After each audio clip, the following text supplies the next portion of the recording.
عامر بن فہیرہ رضی اللہ عنہ کو اس قدر مارا جاتا اور اذیت دی جاتی کہ ان کی عقل جاتی رہتی اور انہیں کچھ سمجھ میں نہ آتا کہ وہ کیا کہہ رہے ہیں، یعنی ہوش گم ہو گئے. اتنی اذیت دیتا کہ عقل چلی جاتی، سمجھ میں ہی نہیں آتا کہ کیا کہہ رہے ہیں. ٹھیک ہے. اور یہ ہے نا، دیکھیے حضرت ابو بکر رضی اللہ عنہ کے آگے چل کر خادم بن جاتے ہیں.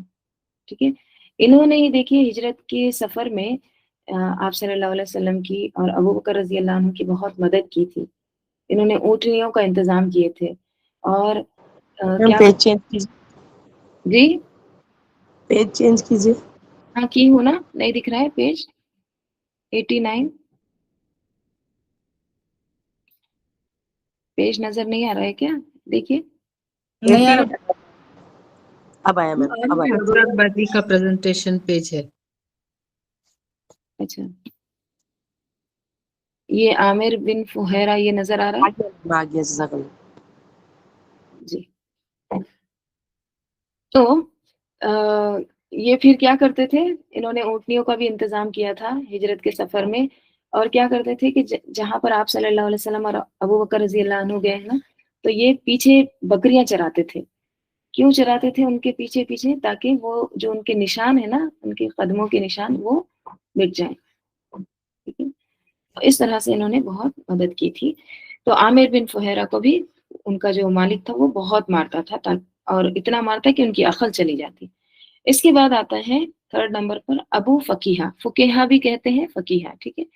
تو ابو فقیہہ رضی اللہ عنہ، جن کا نام افلاح تھا اور جو قبیلے ازد کے رہنے والے اور قبیلے بنو عبد الدار کے غلام تھے، ان کے پاؤں میں لوہے کی بیڑیاں پہنا کر، ذرا تصور میں لائیے، پاؤں میں لوہے کی بیڑیاں پہنا کر دوپہر کی چلچلاتی دھوپ میں نکالتے اور کپڑے اتار کر جلتی ریت یا پتھر پر لٹا دیتے اور اوپر سے اتنا بھاری پتھر رکھ دیتے کہ ہل نہ سکے.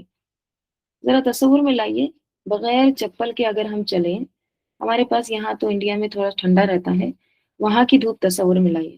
آپ کبھی گرمی میں حج پر گئے ہوں گے یا عمرہ گئے ہوں گے تو آپ کو ذرا وہ دھوپ بھی محسوس ہوئی ہوں گی کیسی رہتی ہے. ٹھیک ہے. بہت زیادہ دھوپ رہتی ہے کہ بغیر چپل کے تو تصور ہی نہیں کر سکتے. تو کہاں بغیر چپل، ان کے تو کپڑے اتار کے اور ریت پر، جلتی ریت پر دوپہر کے وقت لٹا دیتا ان کو، اور پھر اوپر سے بھی بھاری پتھر رکھ دیتا تاکہ وہ ہل نہ سکے، اور اتنی دیر تک اسی حالت میں چھوڑے رکھتا کہ عقل کھو جاتی. ٹھیک ہے. ہوش نہیں رہتا. انہیں مسلسل اسی طرح اذیتیں دی جاتی رہی یہاں تک کہ دوسری ہجرت حبشہ میں وہ بھی ہجرت کر گئے. ٹھیک ہے. کنٹینیوس تکلیفیں دی جاتی. ایک بار اسی طرح ان کا بازو رسی سے باندھ کر گھسیٹتے ہوئے لے جایا گیا. ٹھیک ہے.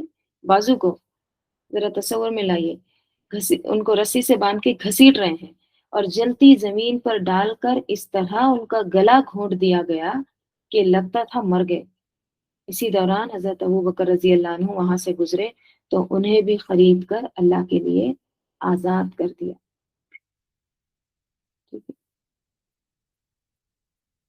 پھر ایک اور صحابی خباب بن ارد رضی اللہ عنہ، زمانے جاہلیت میں قید ہو کر آئے تھے.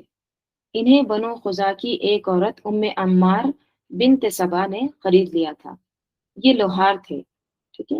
لوہار، ان کو اس کا ہنر تھا، کام جانتے تھے لوہار کا. جب مسلمان ہوئے تو ان کی مالکن لوہے کا جلتا ہوا ٹکڑا لے کر آتی اور پیٹھ پر ڈال دیتی، نے جیسے گرم چمٹا ہوتا ہے نا اس طرح سے، اور کیا کرتی، پیٹھ پر ڈال دیتی تاکہ محمد صلی اللہ علیہ وسلم کے ساتھ یہ کفر کرے. ٹھیک ہے.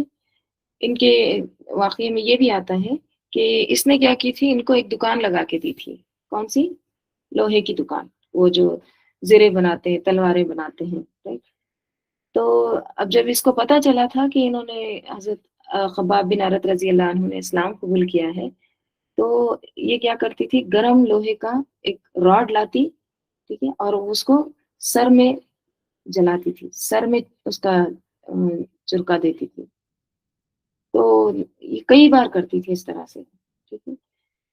تو انہوں نے کیا کیا تھا کہ بہت برداشت کیا لیکن جمے رہے اپنے اسلام پر. ٹھیک ہے. ایمان انہوں نے برقرار رکھا اپنا. تو جب سب لوگ ہجرت کر گئے تھے نا تو یہ ویٹ کرتے تھے کہ یہ دیکھنے کے لیے کہ ان کی جو مالکن تھی نا اللہ تعالیٰ اس کو کیا سزا دیتا ہے.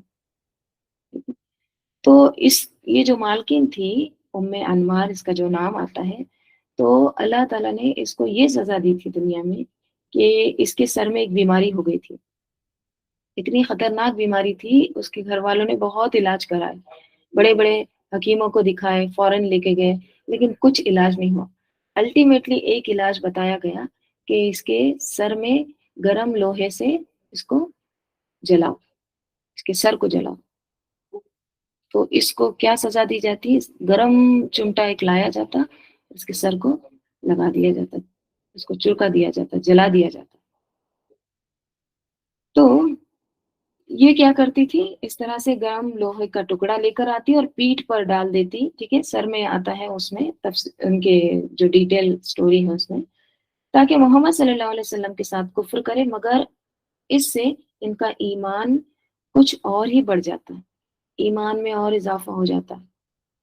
انہیں مشرکین بھی سزائیں دیتے, کبھی گردن مروڑتے, پیج کبھی دکھائی نہیں دے رہا باجی.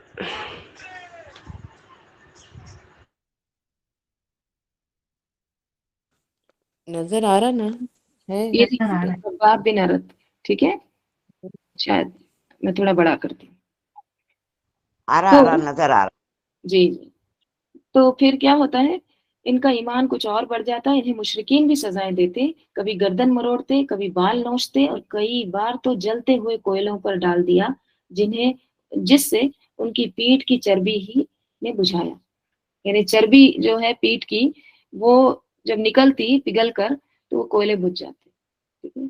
بعض روایت میں یہ بھی آتا کہ ان کے خباب بن ارت اور بھی ایک صحابی تھے, تو ان کے پیٹھ پر اتنے نشانات ہو گئے تھے کہ بچے اس میں انگلیاں ڈالتے تھے. ان کے نشانات میں اتنے گڑے, اتنا بڑا سوراخ ہو گیا تھا کہ اس میں ایک کوئلہ فٹ ہو جاتا تھا. ٹھیک ہے. جیسے ایک بار کا وہ واقعہ آتا ہے نا کہ صحابہ نے ایک بار پوچھا تھا کہ ذرا اپنے پچھلے واقعات کو بتاؤ کہ اسلام جب تم لائے تو اس وقت کیا اذیتیں دی گئی, اس کا کوئی ایک واقعہ سناؤ. خباب بن ارت رضی اللہ عنہ کہتے کہ پیٹھ ان کی بتاتے, تو ابھی تک وہ نشان رہتے, وہ گڑے گڑے جو رہتے ابھی تک رہتے ہجرت کے بعد. تو پھر ان کے بعد کون ہے, حضرت زنیرہ رضی اللہ عنہا. ہاں, بروزن صدیقہ رضی اللہ عنہا ایک رومی لونڈی تھی. وہ مسلمان ہوئی تو انہیں اللہ کی راہ میں اس قدر تکلیفیں دی گئی کہ وہ اندھی ہو گئی. اتنی تکلیف دی گئی کہ بینائی چلی گئی. اس پر ان سے کہا گیا کہ تمہیں لات اور عزا کی مار پڑ گئی. اب کیا کہتے تھے مشرکین, تم کو تو ہمارے بتوں کی مار پڑ گئی, لعنت ہو گئی, بددعا لگ گئی. انہوں نے کہا نہیں واللہ انہوں نے میرا کچھ نہیں بگاڑا, یہ تو اللہ کی طرف سے ہے, اور اگر وہ چاہے تو اسے دور کر سکتا ہے. دوسرے دن صبح ہوئی تو واقعی اللہ نے ان کی بصارت بحال کر دی, انہیں ریسٹور کر دی, ان کو واپس دے دی. ٹھیک ہے.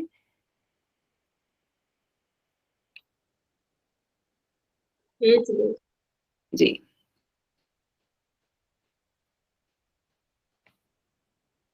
بحال کر دی. اس پر مشرکین کہنے لگے یہ تو محمد کا ایک جادو ہے.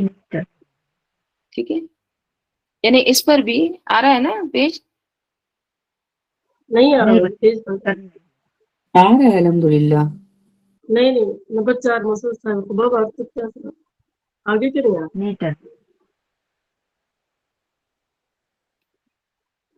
ہاں ابھی آ رہا ہے. ٹھیک ہے. جی. تو جب ان کی بینائی واپس آ گئی تو کیا کہنے لگے مشرکین, یہ تو جادو ہے. ٹھیک ہے, مان رہی ہوں. پھر اس کے بعد آتا ہے ام عبیس رضی اللہ عنہا. بنو زہرا کی ایک لونڈی تھی. ان کا مالک اسود بن عبد یغوث انہیں ستایا کرتا تھا. یہ رسول صلی اللہ علیہ وسلم کا بڑا کٹر دشمن تھا اور آپ کا مذاق اڑایا کرتا تھا، ٹھیک ہے، استہزاء بھی کرتا تھا۔ بنو نیکسٹ ہے بنو عدی کے عمرو بن معمل کی ایک لونڈی مسلمان ہوئی تو انہیں عمر بن خطاب رضی اللہ عنہ اسلام سے پہلے نے ستایا، ٹھیک ہے، وہ ستایا کرتے تھے۔ وہ ابھی مسلمان نہیں ہوئے تھے، چنانچہ انہیں اتنا مارتے کہ تھک جاتے، پھر چھوڑ کر کہتے کہ میں نے کسی مروت کی بنا پر نہیں بلکہ مارتے مارتے اکتا گیا ہوں۔ تصور ملائیے عمر رضی اللہ عنہ جیسا شخص اکتا گئے، تھک گئے، تو بلکہ مارتے مارتے اکتا گیا ہوں اس لیے چھوڑ دیا ہوں۔ وہ کہتی تیرا رب بھی تیرے ساتھ ایسا ہی کرے گا۔ اور جو لونڈیاں مسلمان ہوئی اور انہیں ستایا گیا، ان میں نہدیہ اور ان کی صاحبزادی رضی اللہ عنہما کا ذکر کیا جاتا ہے۔ یہ دونوں بنو عبد الدار کی ایک عورت کی لونڈیاں تھیں۔ ابو بکر رضی اللہ عنہ نے حضرت بلال، عامر بن فہیرہ اور ابو فقیہ رضی اللہ عنہم کی طرح ان سب لونڈیوں کو بھی خرید کر آزاد کر دیا۔ اس پر ان کے والد ابو قحافہ نے بطور عتاب کیا ہوتا ہے؟ ڈانٹنا، غصہ، ٹھیک ہے، بطور عتاب کہا میں دیکھتا ہوں کہ تم کمزور گردنیں آزاد کر رہے ہو، اگر طاقتور مردوں کو آزاد کرتے تو وہ تمہارا بچاؤ کرتے، ٹھیک ہے، طاقتور اگر آزاد کرتے تو وہ بھی تمہارے احسان کا بدلہ دیتے، کام آتے کچھ، ٹھیک ہے۔ تو ابو بکر رضی اللہ عنہ نے کیا فرمایا؟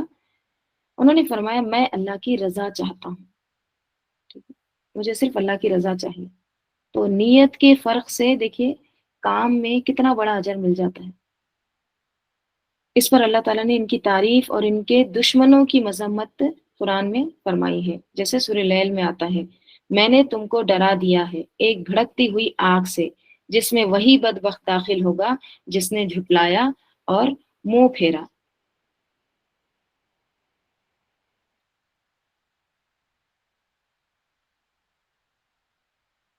یعنی امیہ بن خلف اور اس جیسے کام کرنے والے دوسرے لوگ، ٹھیک ہے، اور اس سے وہ پرہیزگار بچا لیا جائے گا جو اپنا مال پاکیزگی حاصل کرنے کے لیے دیتا ہے، اور اس پر کسی کا احسان نہیں ہے کہ اس کا بدلہ دیا جا رہا ہو، بلکہ اس کا مقصد محض اپنے پروردگار کی خوشنودی حاصل کرنا ہے، اور یقیناً وہ راضی ہو جائے گا۔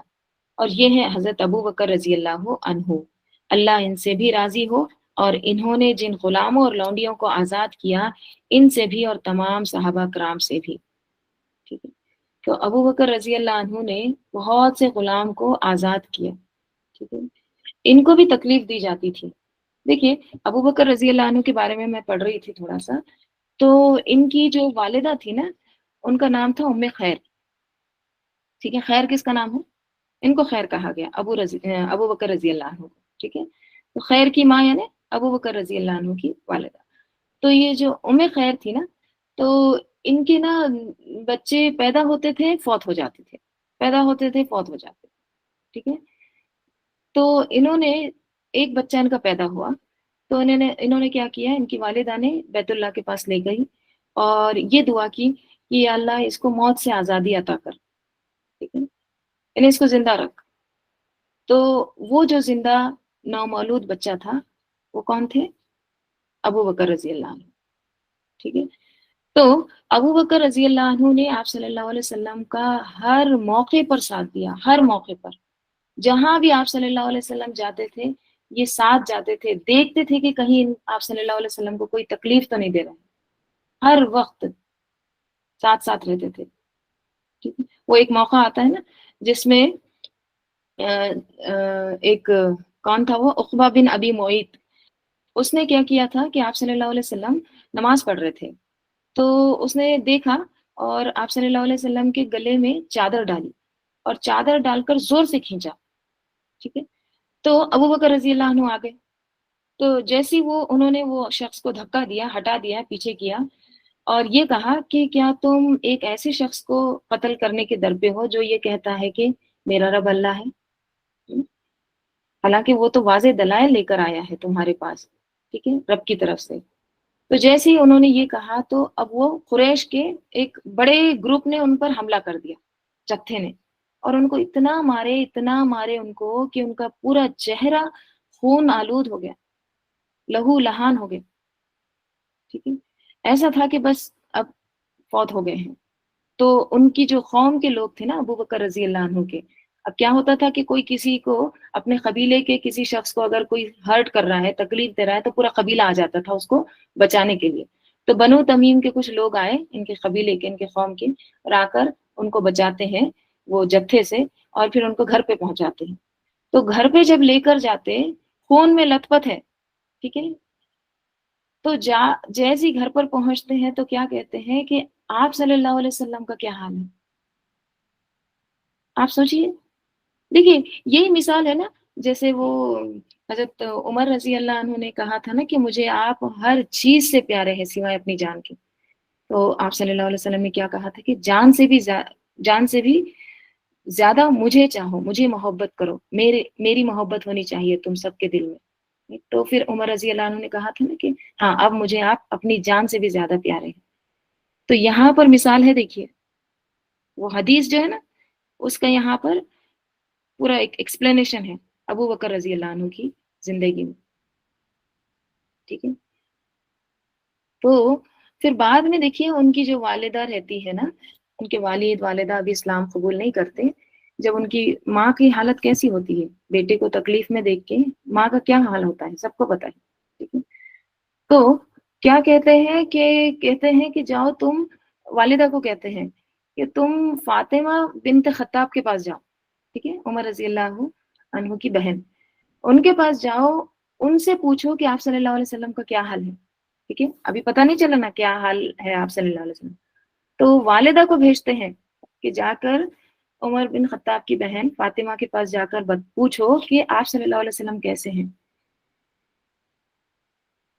تو ان کی والدہ جاتی ہیں وہاں پر، جا کے پھر پوچھ کے آتی ہے کہ آپ صلی اللہ علیہ وسلم کیسے ہیں. تو ان کو میسج ملتا کہ ہاں وہ خیریت سے ہیں، وہ دار ارقم میں ہے اور وہاں پر خیر و عافیت کے ساتھ ہے، ٹھیک ہے.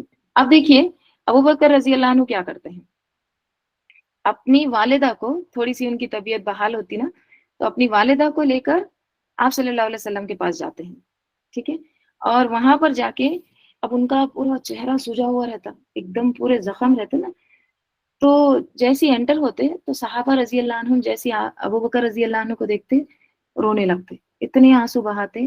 تو کہتے ہیں کہ آپ صلی اللہ علیہ وسلم کو کہتے کہ نہیں، میں بہت اچھے سے ہوں، اچھے حال میں ہوں، خیریت سے ہوں، مجھے کچھ نہیں ہوا، بس تھوڑا سا چہرہ زخمی ہو گیا ہے، ہاں وہ بھی ٹھیک ہو جاؤں گا.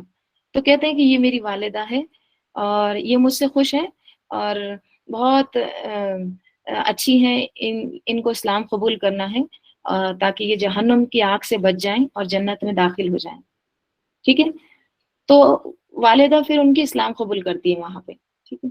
اب دیکھیے اس میں دیکھیے کتنا بڑا سبق ہے کہ حضرت ابو بکر رضی اللہ عنہ اپنی والدہ کو، جبکہ ان کو اتنی چوٹ آئی تھی، مار پڑی تھی، ٹھیک ہے، اس وقت لے کے جاتے ہیں، کس لیے کہ آپ اسلام قبول کر لیں.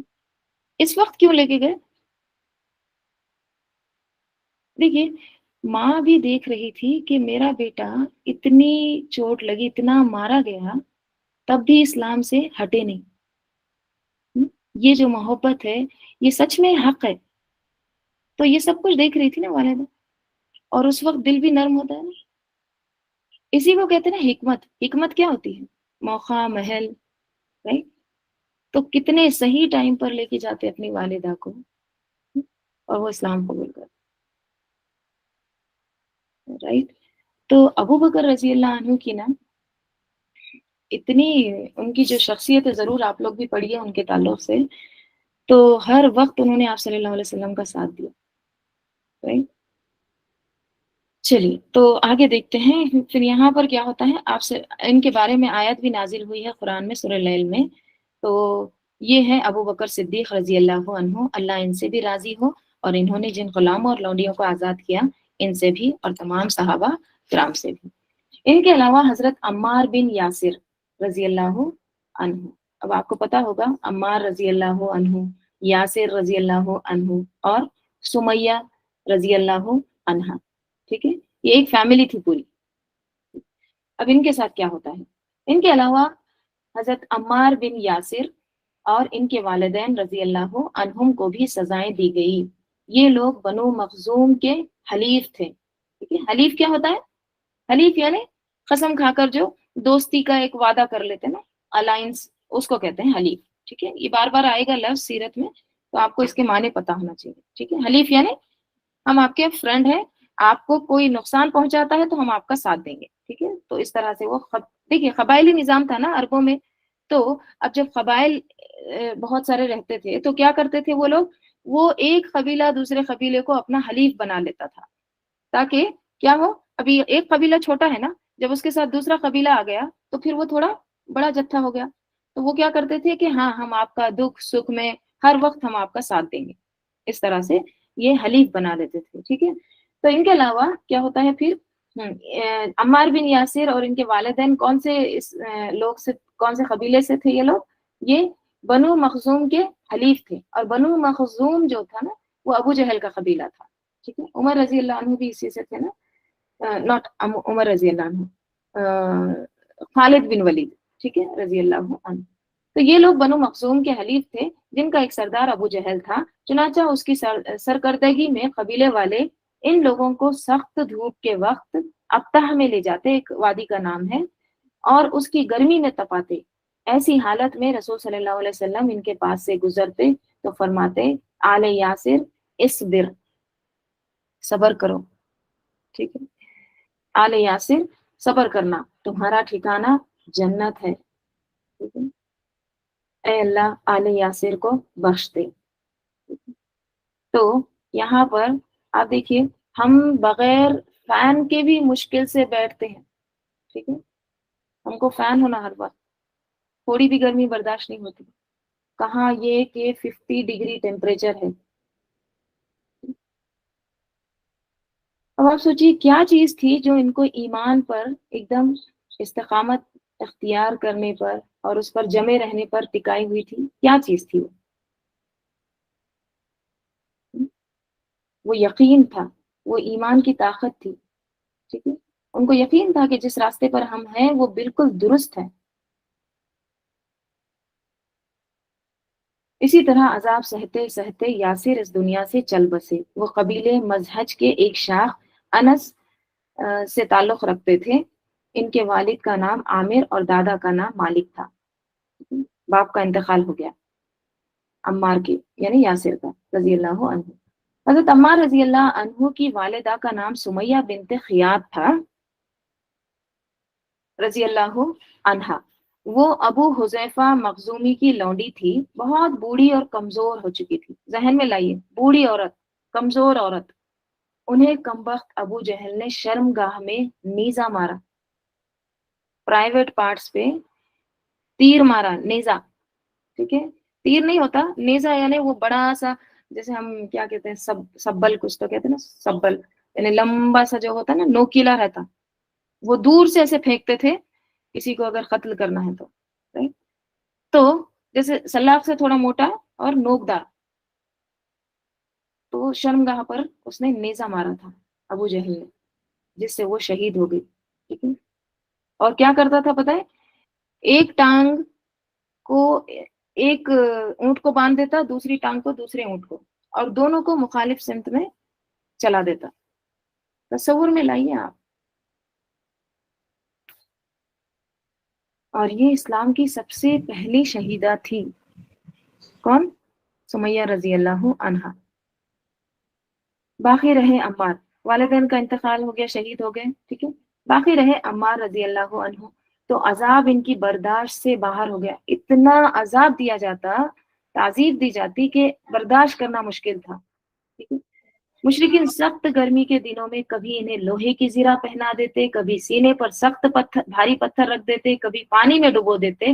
یہاں تک کہ ایک روز انہوں نے مجبوراً ان کے مطلب کی بات کہہ دی، لیکن دل ایمان سے بھرا ہوا تھا. اس پر اللہ تعالیٰ نے سورہ نحل کی آیت نازل کی. ٹھیک ہے، کون سی آیت ہے؟ ہاں، یہ جس شخص کو کفر پر مجبور کیا گیا اور اس کا دل ایمان کے ساتھ مطمئن تھا، مجبور کیا گیا کفر پر لیکن اندر دل ایمان سے بھرا ہوا تھا، لیکن اس کے سوا جس کسی نے اللہ تعالیٰ کے ساتھ کفر کیا، یعنی کھلے دل کے ساتھ کفر قبول کر لیا، تو اس پر اللہ کا غضب ہے اور اس کے لیے زبردست عذاب ہے. ٹھیک ہے؟ اللہ کی راہ میں حضرت مصعب بن عمیر رضی اللہ عنہ کو بھی اذیتیں دی گئی. وہ بڑے ناز و نعمت میں پلے بڑے تھے. اسلام لائے تو ان کی ماں نے ان کا کھانا پانی بند کر دیا اور گھر سے نکال دیا. چنانچہ سانپ کی کچلی کی طرح ان کی چمڑی ادھڑ گئی.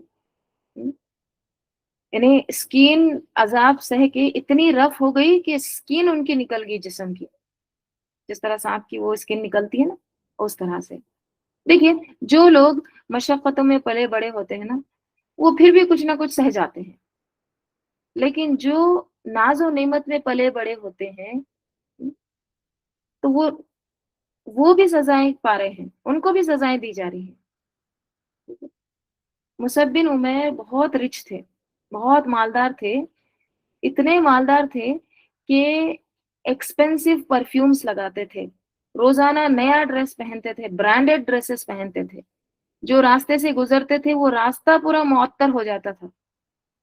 آپ نے کوئی ایسا پرفیوم آج نہیں دیکھے ہوں گے کہ پوری گلی کو معطر کر دے، پوری گلی میں خوشبو پھیلا دے. لیکن ویسے پرفیومز وہ یوز کرتے تھے مصعب بن عمیر. لیکن جب اسلام قبول کیا تو جو ڈریس پہنے تھے نا، ماں نے وہ بھی ڈریس دینے کے لیے کہہ دی، یہ ڈریس بھی اتار دو، یہ میرا ڈریس ہے. اور کون دے رہی ہے سزا؟ ماں، خود کی ماں.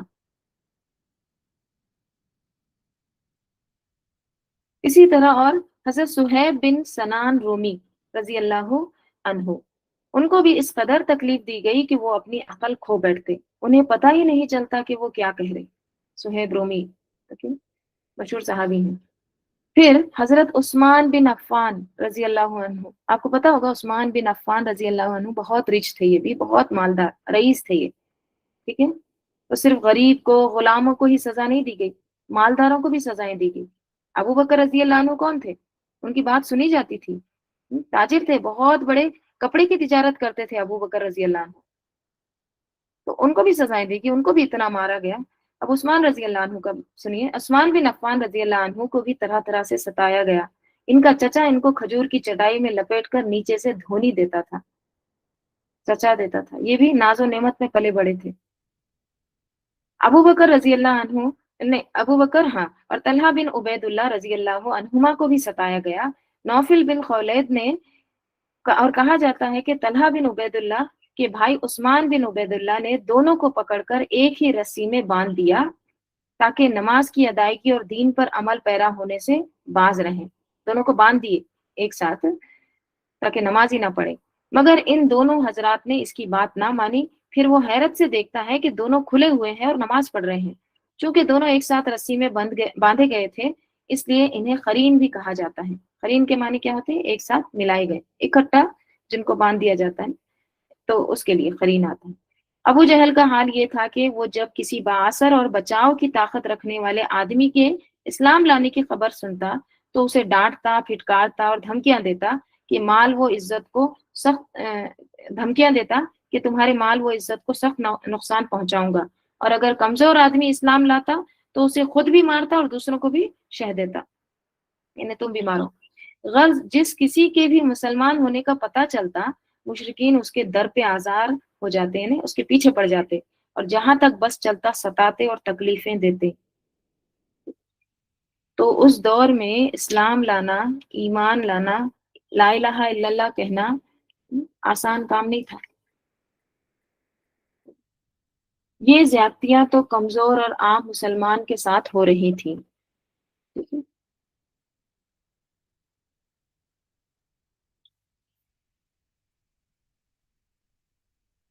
یہ زیادتیاں تو کمزور اور عام مسلمانوں کے ساتھ ہو رہی تھی، لیکن بڑوں اور معزز لوگوں میں سے کوئی مسلمان ہوتا تو مشرکین کو بھی ہاتھ اٹھانے سے پہلے بار بار سوچنا پڑتا.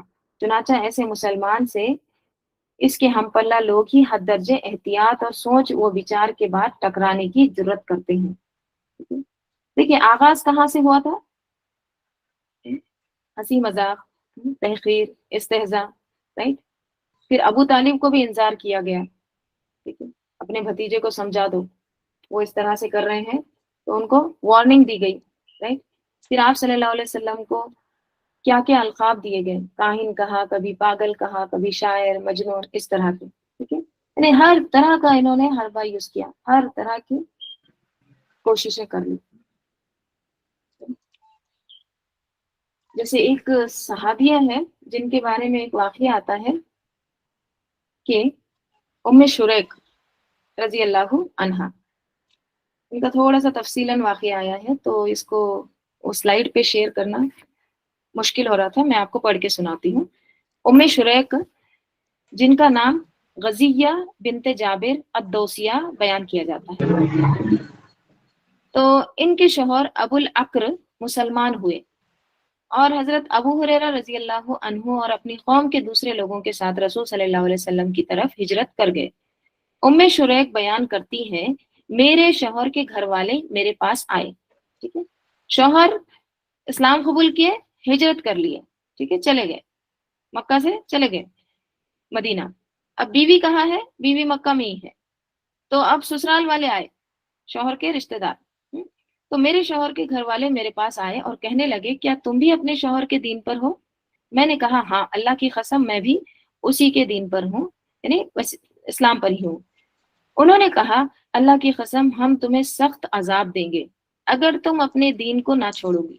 اچھا، پھر وہ ہمیں ہمارے گھر سے لے کر روانہ ہوئے. راستے میں انہوں نے مجھے ایک بہت سست اور سخت مزاج اونٹ پر سوار کر دیا. کیا کہ ایک دم رف جو اونٹ ہوتا ہے نا، پتہ چل جاتا ہے نا کون ایک دم ریبیلیس ہے، کیسا ہے جانور، ٹھیک ہے. تو وہ اونٹ سخت مزاج تھا، بہت زیادہ ڈینجرس تھا.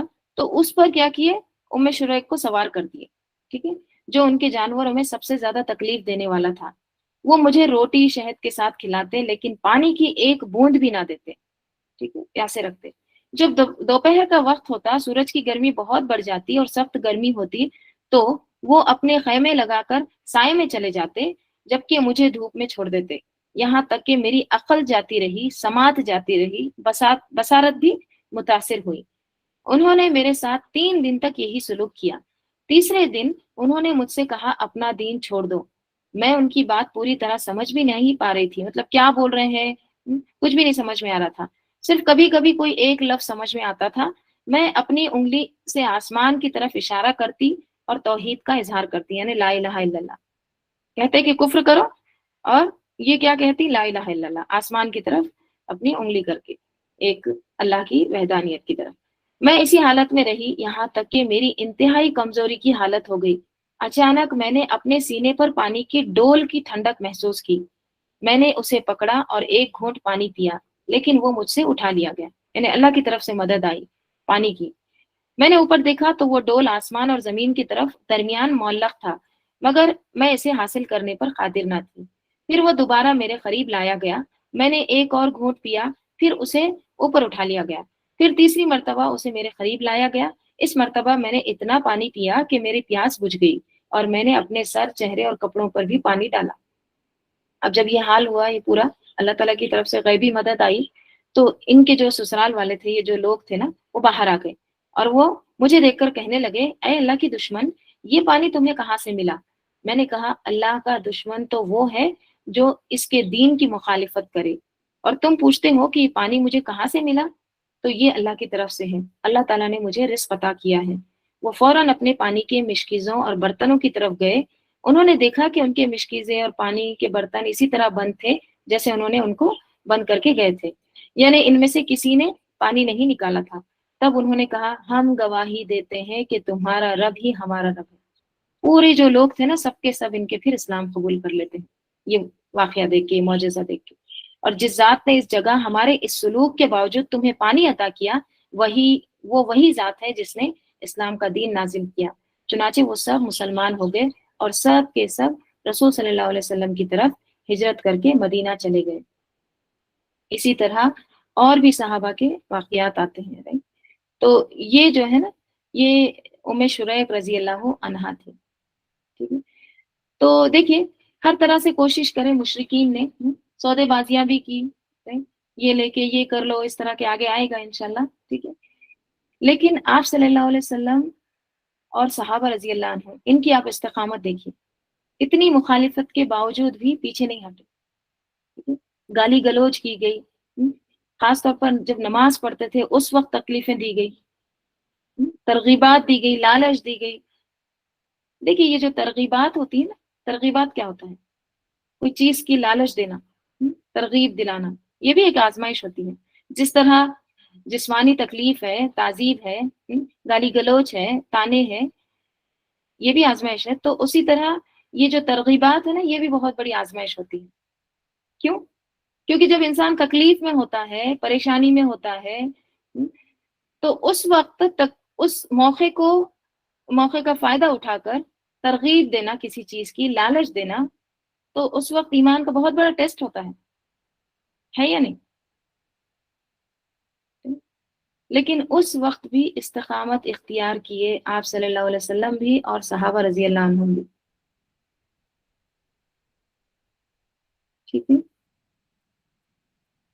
تو یہ سارا تشدد ان لوگوں نے، مشرکین نے کیا، ٹھیک ہے، تکلیفیں دیے۔ پھر کیا ہوتا ہے؟ رسول صلی اللہ علیہ وسلم کے ساتھ مشرکین کا رویہ، آپ صلی اللہ علیہ وسلم کے ساتھ آپ کیا کرتے ہیں؟ جہاں تک رسول صلی اللہ علیہ وسلم کا تعلق ہے تو اللہ تعالیٰ نے آپ کو ایسا روب اور شرف و وقار دے رکھا تھا کہ لوگ زیادتی کی جرت نہ کر پاتے تھے۔ مزید برآں یعنی فردر مور کہ آپ کو ابو طالب کی حمایت و حفاظت بھی حاصل تھی۔ ابو طالب سردار تھے، اور ان کا بہت ایک رتبہ، ان کا ایک ریسپیکٹ تھی ان کی قوم میں، ٹھیک ہے، ان کو بہت احترام کی نظر سے دیکھتے تھے، کس کو؟ ابو طالب کو۔ تو آپ کو ابو طالب کی حمایت و حفاظت بھی حاصل تھی، پروٹیکشن بھی تھا ان کی طرف سے۔ وہ قریش کے ایک عظیم سردار تھے جن کی بات مانی جاتی تھی اور ان کی ذمہ داری کا احترام بھی کیا جاتا تھا، اسے توڑنے کی جرت کسی میں نہ تھی۔ یہ بنو عبد مناف کی چوٹی کے انسان تھے، یعنی بہت اونچے شخص تھے، اور قریش بلکہ سارا عرب اس خاندان کو عزت و احترام کی نظر سے دیکھتا تھا۔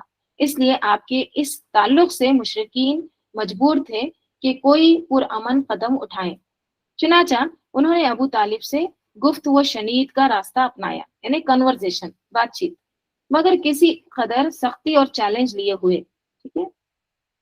تو دیکھیں جہاں پر مشکلات ہوتی ہے نا، تو وہاں پر اللہ تعالیٰ کی مدد بھی آتی ہے۔ تو اب کیا ہوتا ہے؟ قریش اور ابو طالب کے درمیان گفتگو، ٹھیک ہے۔ قریش کے لوگ، کفار، وہ آتے ہیں کہاں؟ ابو طالب کے پاس، ٹھیک ہے۔ قریش کے اشراف ابو طالب کے پاس آئے اور ان سے کہا، کیا کہا؟ آپ کا بھتیجا ہمارے خداؤں کو برا بھلا کہتا ہے، ہمارے دین پر عیب لگاتا ہے، ہمیں بیوقوف ٹھہراتا ہے اور ہمارے باپ داداؤں کو گمراہ کہتا ہے، لہٰذا یا تو آپ اسے روکیں یا ہمارے اور اس کے بیچ سے ہٹ جائیں، کیونکہ آپ بھی تو ہمارے ہی طرح اس سے الگ دین پر ہیں، ہم اس سے نپٹ لیں گے۔ کیا کہنے لگے؟ کہ آپ کا بھتیجا یہ کر رہے ہیں، یہ سب کچھ کر رہے ہیں، اور آپ کا خود ریلیجن یہی تو ہے جو ہم ریلیجن پر ہے، یعنی شرک، ٹھیک ہے۔ تو آپ کیا کریے، آپ ان کو ہمارے حوالے کر دیجئے، ٹھیک ہے، ہم خود ہی نپٹ لیں گے۔ اس کے جواب میں ابو طالب نے کیا کہا؟ جواب میں ابو طالب نے نرمی سے بات کی اور انہیں خوش اسلوبی سے واپس کر دیا، یعنی بہت اچھا برتاؤ کیا۔ چنانچہ وہ واپس چلے گئے اور رسول صلی اللہ علیہ وسلم اللہ کے دین پر کھلم کھلا کاربند رہ کر اس کی تبلیغ کرتے رہے، یعنی ان کو اچھے سے بات کر کے ان کو بھیج دیے، اور آپ صلی اللہ علیہ وسلم برابر کام جاری رکھے ہیں، دعوت کا کام، ٹھیک ہے۔ پھر کیا ہوتا ہے؟ ابو طالب کو قریش کی دھمکی اور چیلنج، ٹھیک ہے۔ مگر جب قریش نے دیکھا کہ نبی صلی اللہ علیہ وسلم اپنے کام اور اپنی تبلیغ میں لگے ہوئے ہیں، یعنی کام رک رہا نہیں ہے، مزید آگے بڑھ رہا ہے، تو وہ مزید صبر نہ کر سکے۔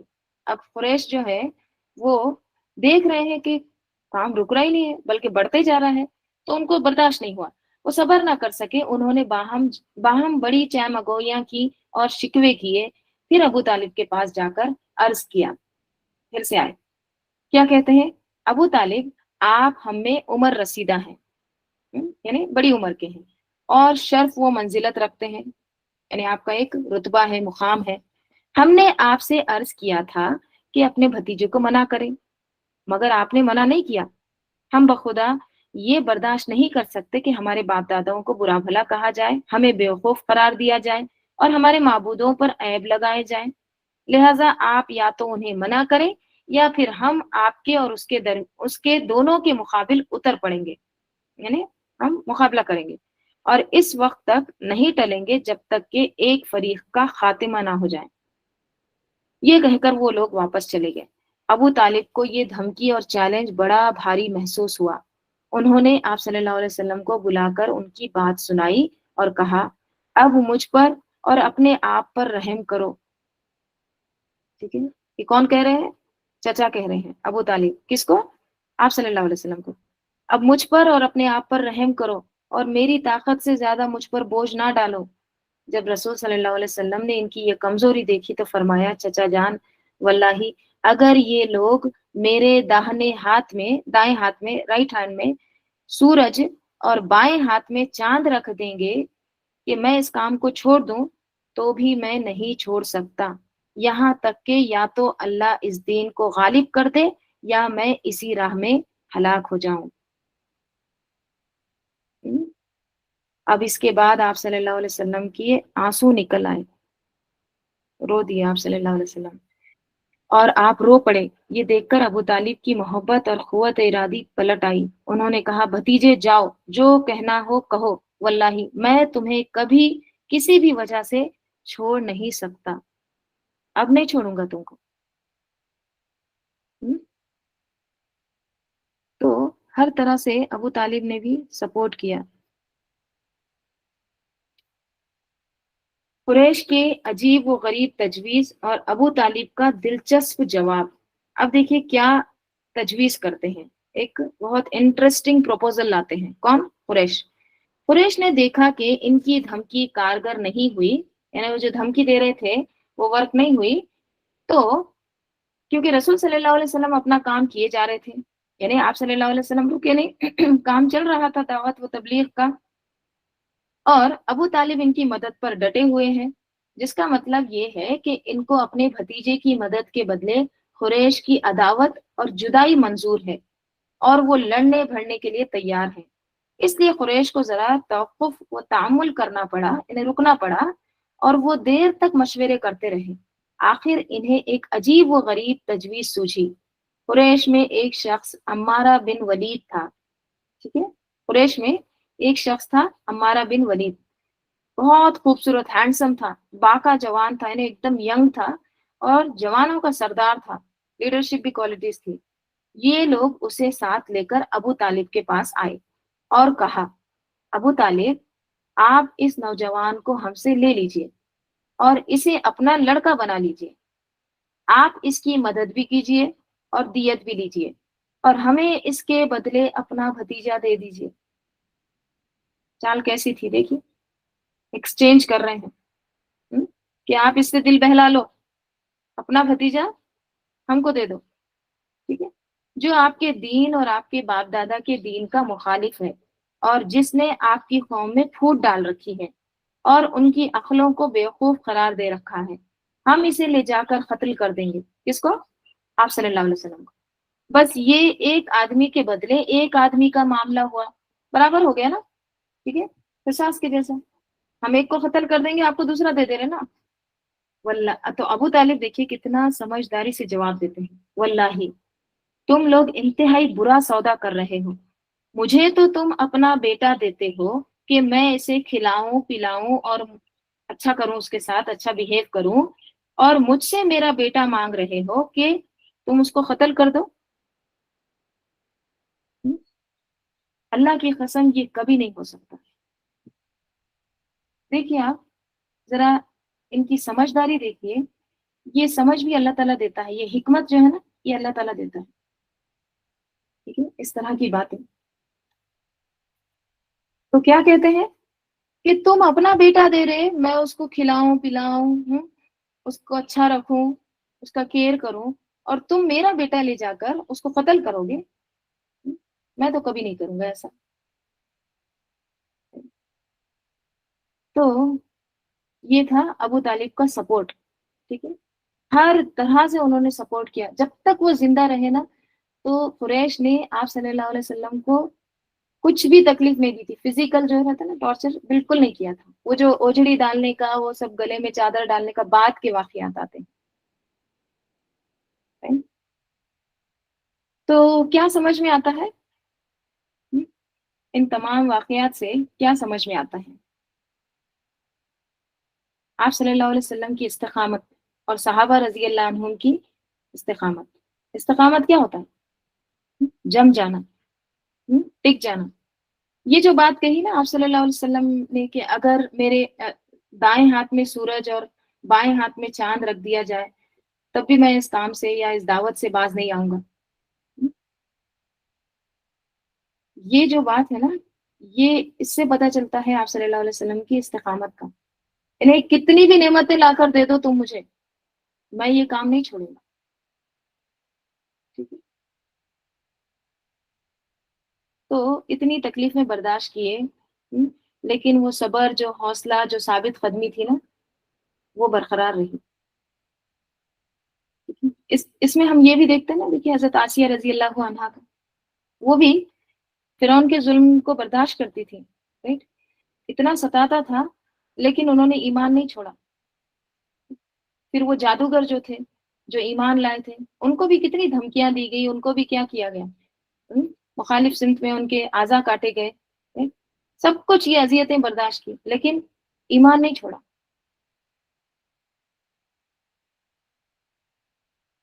آج ہم تھوڑی سی بھی تکلیف آتی ہے دین کے راستے میں نا تو ہم کام چھوڑ دیتے. ہمارا حال کیا ہے؟ نہیں برداشت نہیں ہوتا. ٹھیک ہے، ابھی تھوڑا دھوپ ہے، ابھی تھوڑا ویدر اچھا نہیں ہے. ٹھیک ہے، ہم نہیں کر سکتے، ہم نہیں جا سکتے اجتماع میں. 100 بہانے آتے نا ہمارے پاس. دیکھیے ہم سب کہتے ہیں نا کہ ہم کو اللہ سے محبت ہے. ٹھیک ہے، ہم کو اللہ سے ملاقات کا شوق ہے، ہم کو اللہ کو دیکھنا ہے. تو پھر اللہ سے ملاقات، اللہ سے محبت، تو اس کے تو ہم بہت دعوے کرتے ہیں. تو جب تک یہ آزمائشوں سے نہیں گزرتے تو پھر وہ نعمت کہاں ملے گی؟ جیسے احادیث میں آتا ہے کہ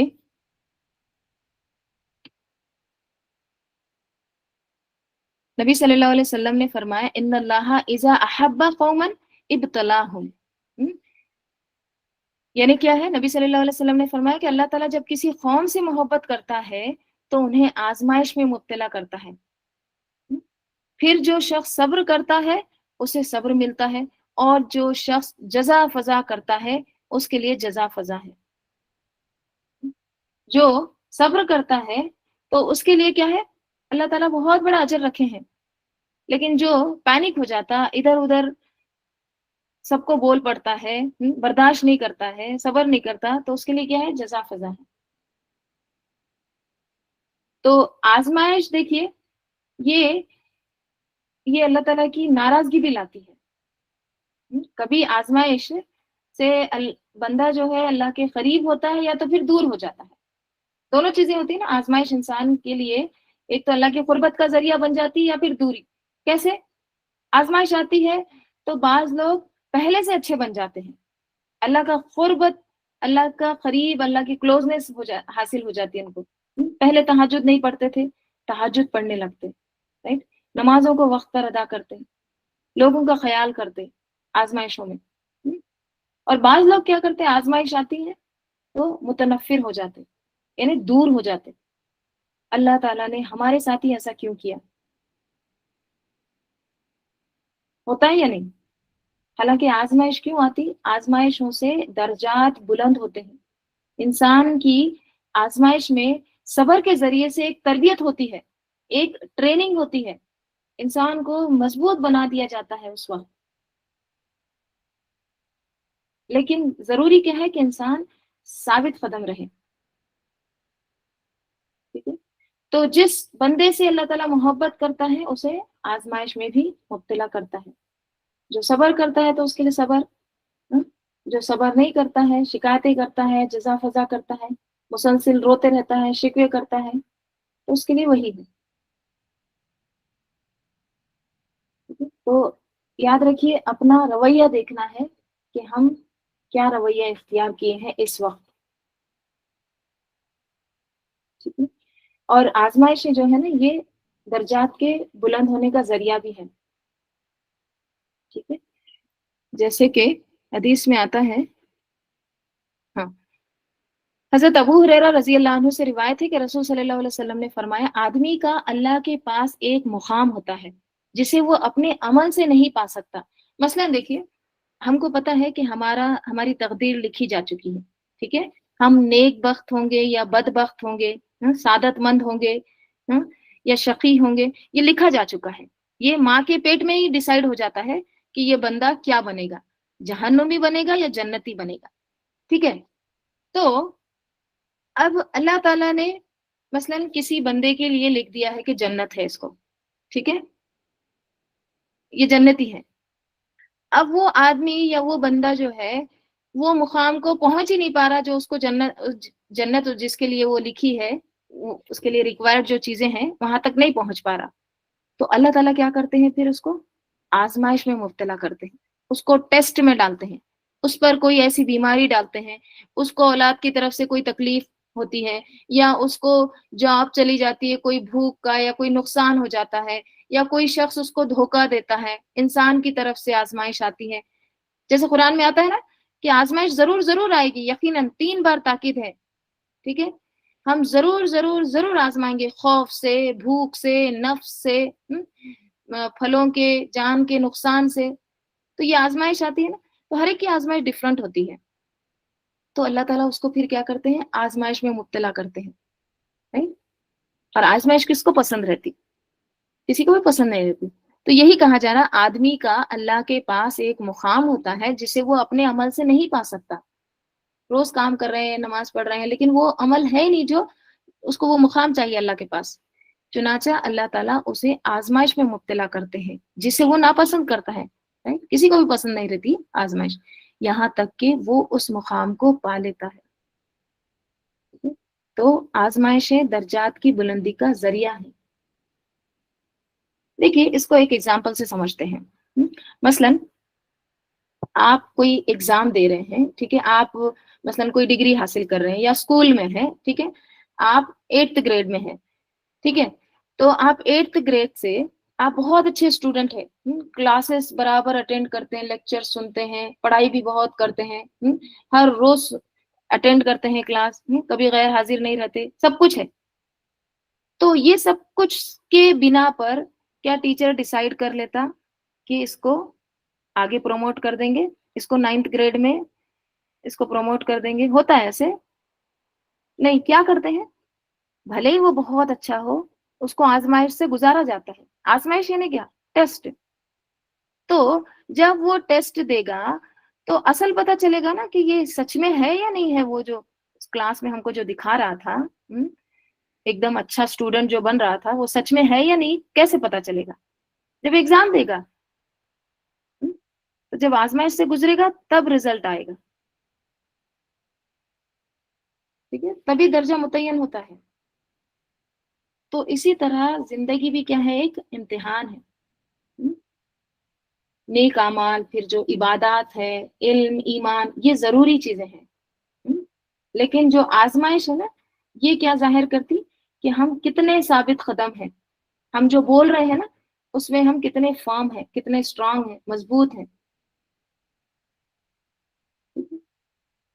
اور آزمائش کے وقت خاص طور پہ آپ دیکھیے کہ شیطان اتنے وسوسے ڈالتا ہے، بہت وسوسے، وائی می، مجھے ہی کیوں، مجھ پر ہی کیوں آزمائش آئی، دوسروں کو تو یہ تکلیف نہیں ہے، مجھے ہی کیوں، دیکھو ان کے بچوں کو تو یہ مسئلہ نہیں ہے، میرے ہی بچوں کو کیوں ہوا، ان کو کوئی مالی پریشانی نہیں ہے، کتنے اچھے ہیں، دیکھو ہمارے ساتھ کیوں ایسا ہوا۔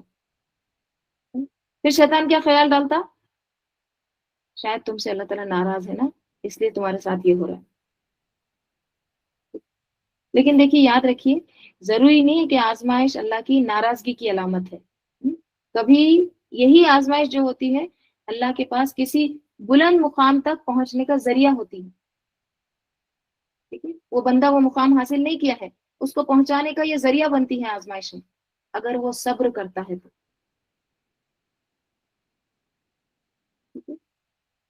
پھر اور کیا آتا ہے حدیث میں؟ عبداللہ بن مغفل رضی اللہ عنہ کہتے ہیں کہ ایک شخص نبی صلی اللہ علیہ وسلم کے پاس آیا اور کہا اے اللہ کے رسول صلی اللہ علیہ وسلم، اللہ کی قسم میں آپ صلی اللہ علیہ وسلم سے محبت کرتا ہوں، مجھے آپ سے محبت ہے اللہ کے رسول صلی اللہ علیہ وسلم۔ پھر آپ صلی اللہ علیہ وسلم نے اسے کہا جو مجھ سے محبت کرتا ہے تو اس کی طرف آزمائش اس سیلاب سے بھی تیز رفتاری سے آتی ہے جو اپنے بہاؤ کی طرف تیزی سے چلتا ہے۔ جو مجھ سے محبت کرتا ہے اس کی طرف آزمائشیں کیسی آتی ہے؟ سیلاب سے بھی زیادہ تیز رفتار سے، بہت تیزی سے آتی ہے۔ دیکھیے اب ہم آپ صلی اللہ علیہ وسلم کے بارے میں پڑھ رہے ہیں، ہم کو آپ صلی اللہ علیہ وسلم سے محبت ہوتی ہے کیونکہ آپ جس کو جتنا جانتے ہیں، آپ جس کی معرفت حاصل کرتے ہیں، آپ کو اس سے محبت ہونے لگتی نا، جب آپ اس کے بارے میں اچھی اچھی چیزیں معلوم کرتے ہیں، رائٹ، آپ کو محبت ہوتی ہے اس سے۔ تو اب ہم چونکہ سیرت پڑھ رہے ہیں، آپ صلی اللہ علیہ وسلم کی محبت جاگ رہی ہے، ٹھیک ہے، اور بڑھ رہی ہے، تو جتنی ہم محبت کرتے ہیں، جتنا ہم یہ جو زبانی دعوے کرتے ہیں، اندر بھی پختگی ہونا ہے، تو پھر آزمائشیں بھی اسی سیلاب کی تیز رفتاری سے آتی ہے جو اپنے بہاؤ کی طرف تیزی سے چلتا ہے۔ مصعب بن سعد اپنے والد سے روایت کرتے ہیں کہ میں نے عرض کیا اے اللہ کے رسول صلی اللہ علیہ وسلم، کون لوگ زیادہ آزمائش میں مبتلا کیے جاتے ہیں، یعنی کس کو زیادہ آزمائش آتی ہے آپ صلی اللہ علیہ وسلم؟ تو رسول اللہ صلی اللہ علیہ وسلم نے فرمایا انبیاء پر، سب سے زیادہ آزمائش کس کو آتی ہے؟ انبیاء کو، پھر ان کے مثل، پھر ان کے مثل، پھر انسان اپنے دین کے مطابق آزمائش میں مبتلا کیا جاتا ہے۔ اگر دین پر سختی سے کاربند ہو تو سخت آزمائش ہوتی ہے، اور اگر دین میں نرم ہو تو آزمائش بھی اس کے مطابق ہوتی ہے۔ پھر وہ آزمائش اسے اس وقت چھوڑتی جب بندہ زمین پر اس حال میں چلنے لگتا ہے کہ اس پر کوئی گناہ نہیں ہوتا، ایک دم پوری طرح اس کو پاک کر ڈالتی ہے، ٹھیک ہے، یعنی وہ آزمائشیں انسان کو تپاتی ہے ایک دم اس کو پورا پیور کر دیتی ہے۔ جب سونے کو تپایا جاتا ہے تو پورا میل کچل الگ ہو جاتا، کیا نکلتا پھر؟ خالص سونا۔ تو آزمائش بھی کیا کرتی ہے؟ انسان کو ایک دم اتنا خالص کر دیتی کہ اس پر کوئی گناہ نہیں رہتا۔ دیکھیے جب تک آزمائش نہیں آتی نا، انسان خالص ہوتا ہی نہیں، ہوتا ہی نہیں۔ آپ دیکھیے آزمائش جب تک نہیں آتی، اس کا مطلب یہ نہیں کہ آزمائش مانگنا چاہیے اللہ تعالیٰ سے، ٹھیک ہے، آزمائش کبھی نہیں مانگنا چاہیے، لیکن آئے گی نا، اللہ تعالیٰ نے کہا ہے آئیں گی، تو آنے پر کیا کرنا ہے؟ الحمدللہ، صبر، ٹھیک ہے، اللہ سے دعا، ٹھیک ہے۔ اور کیا آتا ہے حدیث میں؟ حضرت ابو ہریرہ رضی اللہ عنہ سے روایت ہے کہ رسول اللہ صلی اللہ علیہ وسلم نے فرمایا مومن مرد اور عورت پر ہمیشہ آزمائش رہتی ہے، کبھی اس کی ذات میں، کبھی اولاد میں، اور کبھی مال میں، یہاں تک کہ وہ جب اللہ تعالیٰ سے ملاقات کرتا ہے تو گناہوں سے پاک ہوتا ہے، ٹھیک ہے؟ تو ہم کو بھی اللہ تعالیٰ سے ملاقات کا شوق ہے نا، ٹھیک ہے، اللہ تعالیٰ سے محبت کے ہم دعوے کرتے ہیں۔ دیکھیے دنیا میں آپ کو کسی سے ملاقات کے لیے جانا ہوتا ہے تو آپ کیسے جاتے ہیں؟ کپڑے چینج کرتے، اچھے کپڑے نکالتے ہیں، صفائی کرتے اپنے آپ کی، صاف ستھرے ہو کے اچھے کپڑے پہن کے، برقع بھی ایک دم اچھا پہنیں گے، رائٹ، کرتے ہیں یا نہیں؟ سب کچھ صاف کر کے جاتے ہیں۔ تو اللہ تعالیٰ سے جب ملاقات کرنا ہے تو ہماری پاکیزگی ضروری نہیں ہے، اندر کی پاکیزگی، رائٹ؟ تو اتنا انسان کو یہ آزمائش پاک کر دیتی ہے کہ گناہوں سے وہ ایک دم پاک ہو جاتا ہے۔ کبھی اپنی اولاد کی طرف سے، پیاروں کی طرف سے بھی آزمائش آتی ہے تو انسان خالص ہو جاتا ہے۔ جب یہ اس کو پیاروں کی طرف سے جب آزمائش آتی نا، خصوصاً اپنے عزیز اقارب، تو انسان یہ جو سہارے رہتے نا، ان سب سے کٹ کر صرف ایک سہارے کی طرف رجوع کرتا ہے، اللہ تعالیٰ، کیونکہ اس کو یقین ہو جاتا ہے کہ یہ سارے کیا ہیں؟ یہ عنکبوت ہے، مکڑی کا گھر ہے، یہ کچھ کام نہیں آنے والا، اللہ کا سہارا مضبوط ہے۔ اور کیا آتا ہے حدیث میں؟ حضرت انس رضی اللہ عنہ سے روایت ہے کہ رسول صلی اللہ علیہ وسلم نے فرمایا زیادہ ثواب بڑی آزمائش کے ساتھ ہے۔ اللہ تعالیٰ جب کسی قوم سے محبت کرتا ہے تو انہیں آزمائش میں مبتلا کر دیتا ہے. بس جو راضی ہو جائے اس کے لیے رضا، اور جو ناراض ہو جائے اس کے لیے ناراضگی. یعنی ہم اللہ کی طرف سے آئی ہوئی آزمائش پر اگر ہم ناراض ہوتے ہیں کہ مجھے کیوں ایسا ہوا، وائی می، میرے ساتھ ہی ایسا کیوں ہوا، اللہ تعالیٰ کے بارے میں بدگمان ہونے لگتے ہیں، دور ہونے لگتے ہیں، تو اللہ تعالیٰ بھی اس کو پھر اپنے سے دور کر لیتے ہیں. حضرت انس بن مالک رضی اللہ عنہ سے روایت ہے کہ رسول صلی اللہ علیہ وسلم نے فرمایا، جنت تکلیفوں سے گھری ہوئی ہے. حفت الجنت بالمکارہ. مکارہ کیا ہے؟ مکروہ، ناپسندیدہ چیزیں، تکلیفیں. تو جنت آپ ایسے ذہن میں لائیے، جنت ہے اور اس کی جو دیواریں ہیں اس کے اوپر بڑے بڑے بینرز لگے ہوئے ہیں. اور کیا ہے بینر؟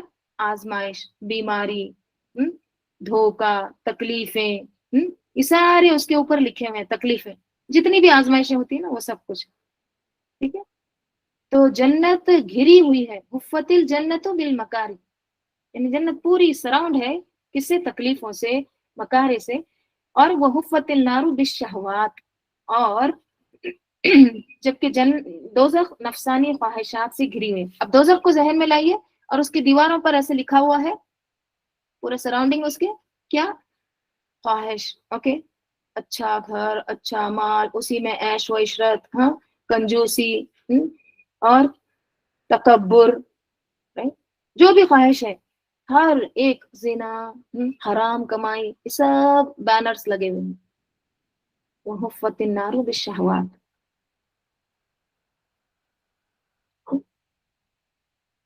تو یاد رکھیے، اگر کبھی کوئی تکلیف آتی ہے، کوئی پریشانی آتی ہے، مشکل حالات ہوتے ہیں، تو یہ نہیں سوچنا چاہیے کہ اللہ تعالیٰ مجھ سے ناراض ہے، بلکہ کیا کرنا ہے اس وقت؟ عاجزی اختیار کرنا ہے، صبر کرنا ہے.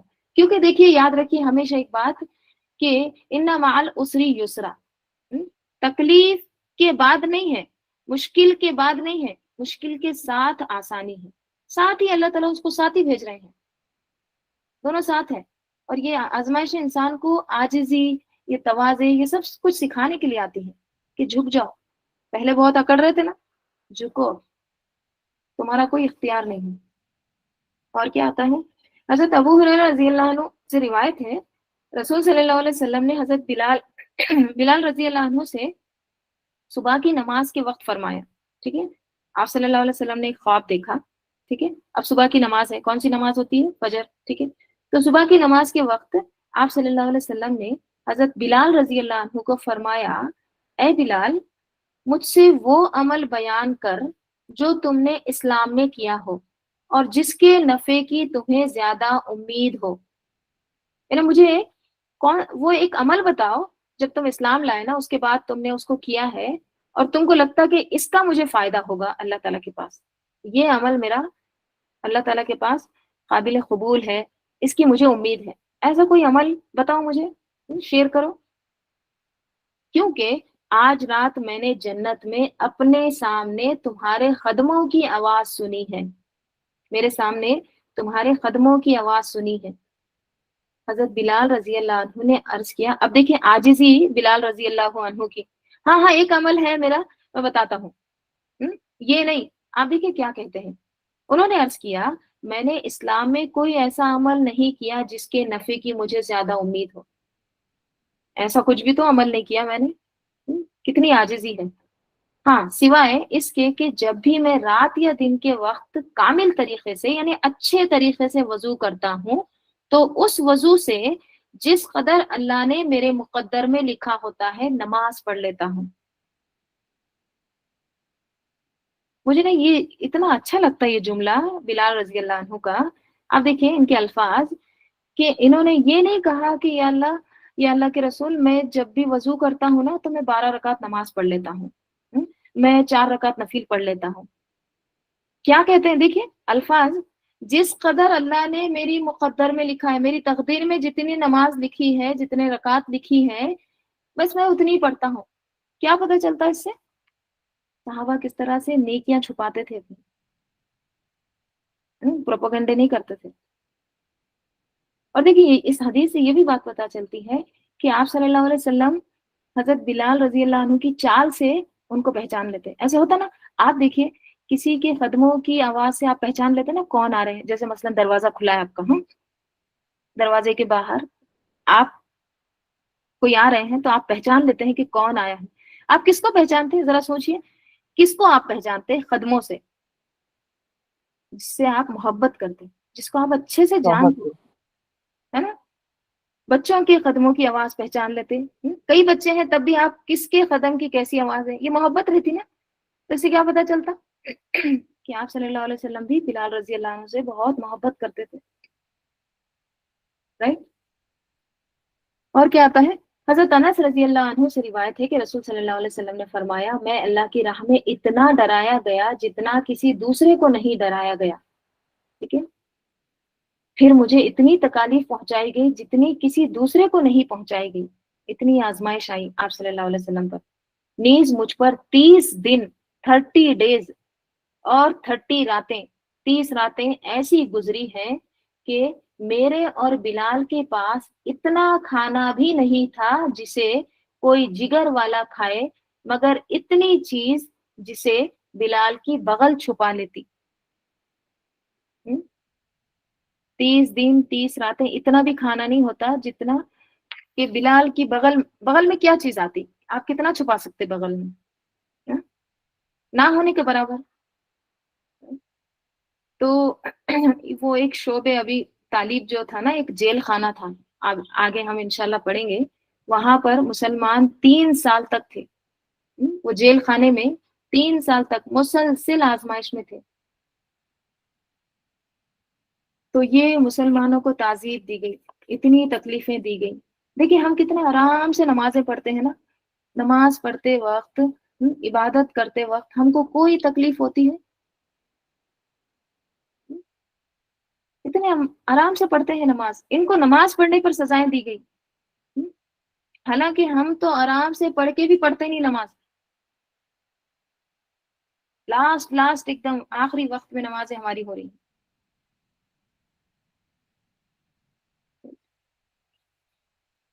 تو ان تمام واقعات سے ہمارے لیے سبق ہے. ٹھیک ہے. اور کیا سبق ہے؟ آزمائشوں پر صبر، جزا فضا نہیں. ٹھیک ہے. اور اللہ سے دعا، اللہ تعالیٰ ضرور یہ وقت جو ہے مشکل وقت ضرور گزار دے گا، کیونکہ مشکلیں زیادہ وقت نہیں رہتی، آسانیاں زیادہ رہتی ہیں. انسان بیمار کم رہتا ہے، صحت مند زیادہ رہتا ہے. چلیے آج کے لیے اتنا کافی ہے. انشاءاللہ اس کے آگے کا ہم کل دیکھتے ہیں. اللہم صلی علی محمد وعلی آل محمد کما صلیت علی ابراہیم وعلی آل ابراہیم انک حمید مجید. اللہم بارک علی محمد وعلی آل محمد کما بارکت علی ابراہیم وعلی آل ابراہیم انک حمید مجید. سبحانک اللہم وبحمدک نشہد ان لا الہ الا انت نستغفرک ونتوب الیک. سبحان ربک رب العزت عما یصفون وسلام علی المرسلین والحمد للہ رب العالمین. والعصر ان الانسان لفی خسر الا الذین آمنوا وعملوا الصالحات وتواصوا بالحق وتواصوا بالصبر. السلام علیکم ورحمۃ اللہ وبرکاتہ.